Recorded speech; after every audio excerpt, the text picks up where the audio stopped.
அமேசானில் இந்த செம்மையான ஒரு கேஜெட் ஒன்று ஆர்டர் பண்ணியிருந்தேன். அது எப்படி இருக்குன்னு சொல்லிட்டு உள்ளே ஓப்பன் பண்ணி பார்த்தா சின்னதாக இருந்துச்சு. அது என்ன அப்படின்னு பார்த்தீங்கன்னா ஒரு கீபேட். இந்த கீபேட் கூடவே ஒரு சார்ஜர் பின் ஒன்று கொடுத்துருந்தாங்க. அதுக்கப்புறம் அது எப்படி யூஸ் பண்ணுறது அப்படின்னு சொல்லிட்டு ஒரு இது கொடுத்துருந்தாங்க.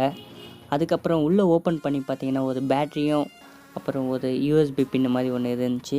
ஸோ அதை நாங்கள் கார் ரைடரில் கனெக்ட் பண்ணி மொபைலில் கனெக்ட் பண்ண செம்மையாக ஒர்க் ஆச்சு. டேப், லேப்டாப், கம்ப்யூட்டர் அப்படின்னு சொல்லிட்டு எக்கச்சக்கமான ஐட்டமில் நீங்கள் இதை கனெக்ட் பண்ணிக்கலாம். ஸோ செம்மையாக இருந்துச்சு. உங்களுக்கு இது வேணும்னாக்கா இதோடைய லிங்க் டிஸ்கிரிப்ஷனில் கொடுக்குறேன், வேணா ஆர்டர் பண்ணிக்கோங்க. இந்த மாதிரி புது கேஜெட்ஸை பற்றி தெரிஞ்சுக்கணுன்னா மறக்காமல் நம்ம சேனலை சப்ஸ்கிரைப் பண்ணுங்கள்.